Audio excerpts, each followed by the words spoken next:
Now, the Nigerian Nobel laureate Wole Soyinka turns 76 next month, and to celebrate, he's going to the theatre to see a red carpet premiere of a work written by one of his former pupils.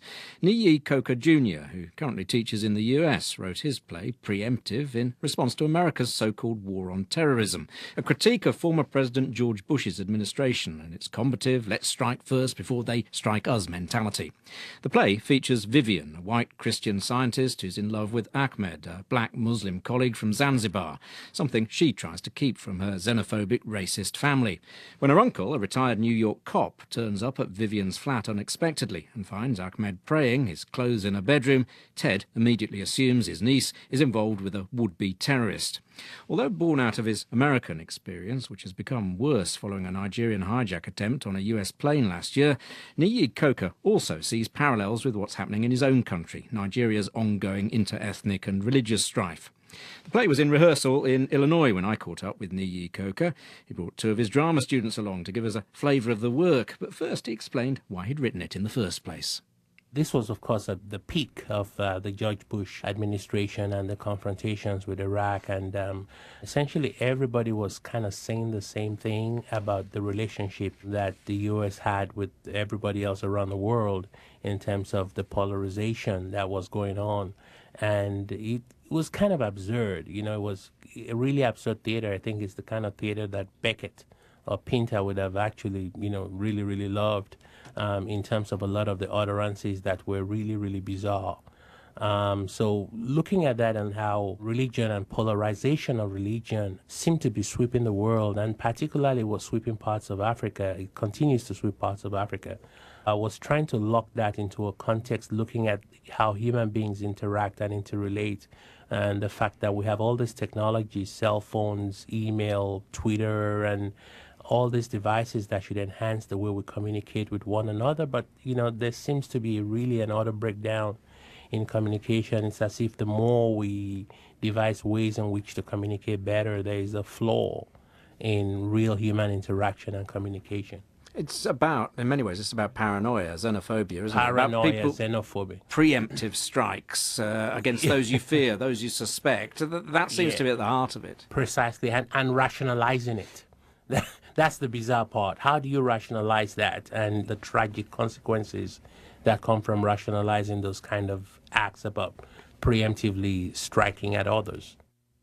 You had better sit your Muslim-loving ass back down, Jihad Jane. What? Jihad Jane. I said you'd better sit down before I start blowing out his kneecaps. Have you gone totally crazy? For God's sake, Vive, sit down. Why? This is my house. You want to shoot? Well, then go ahead and do it. Vive, this is not the time or place. Please sit down, huh? That's better. Now, you're gonna tell me all that I need to know. And what exactly is it that you want to know, Ted? Now, there are known knowns. These are things we know that we know. There are known unknowns. That is to say, there are things that we know we don't know. But there are also unknown unknowns. These are things we don't know we don't know. What the crap? You'll be filling in the gaps with the known unknowns and unknown unknowns of the entire situation here in this home. What terrorist groups or cells are you in contact with, huh? What's the grand plan with my niece here? Why her? Ted, this is getting ridiculous. Ridiculous? This Salam Akalakan African Bombada here is hiding something. I can just feel it.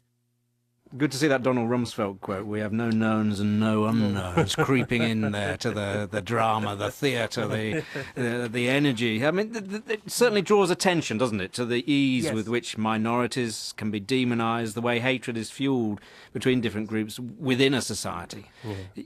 Do you see parallels with ethnic, religious tension and violence in Nigeria as well? Oh, yes, very much so. I mean, religion was brought from outside, from missionaries, colonialists, Arab traders brought these religions to people who had their own ethnic traditional religions. And essentially, by the 21st century, people are wearing this religion like their own attire, their own garb, and are willing to die senselessly and needlessly, and willing to kill senselessly and needlessly for, a religious idea that they've only just inherited. You want people to come and see the play and think not just about what happened in the US policy. You're hoping they will look closer to home and think about what's happening in Nigeria. In Nigeria, in the Middle East, in England, which has become, almost tragically a bedrock of fanatical activism. I think we could relate this globally. And we could begin to hopefully put aside this thinking that it's us versus them or them versus us. It's not just a play, is it? The play's producer, Teju Karim, is also launching an essay competition in Nigeria. There's talks of a possible reality TV show off the back of it, trying to get young Nigerians really engaged with the issues. Well, this is funny because I was raised Christian. He's raised Muslim. But we're able to work together. And religion doesn't come into the way with, and he's the producer. And so he just felt essentially that, he wanted the next generation in terms of the essays for them to look at the play and understand that, in many ways, this is not the heritage, or this is not any heritage they have to kind of inherit. He's very passionate about it. Because we got to be careful. There's a whole new generation coming up in Nigeria right now. And that whole new generation, he wants them to understand that they don't have to inherit the madness that their own parents are embroiled in right now. And for them to understand the major distinctions and to understand that there is a humanity that's bigger than religious conflicts. And so when they intellectualize this and write an essay based on this theme of religious conflict, they come to understand that it's not something they should dwell on. And that's wonderful. I think that's really, really wonderful. From what I understand, the essays that, have been written thus far are very riveting. Is that why the play is touring? You're starting in the West Indies, Barbados, Bermuda, then it's coming to the UK, then it's in Lagos for Wole Soyinka's 76th birthday, the big red carpet premiere. That's the producer, that's not me. But are you hoping you get a universal response? I think the reaction is going to be universal. The reaction is going to be one human voice. I'm hoping that, it's one human voice, because ultimately they're bigger things, they're bigger issues that we have to resolve as a human race, There is the pollution right now happening on the shores of Louisiana, which inevitably is going to affect the whole world. That Atlantic Ocean, that's our heritage, and what's going to happen?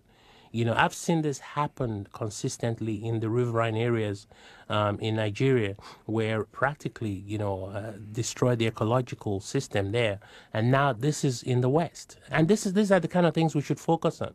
Our heritage, the earth. Niyi Coker, and our thanks to actors Matt Amend and Rebecca Jackson.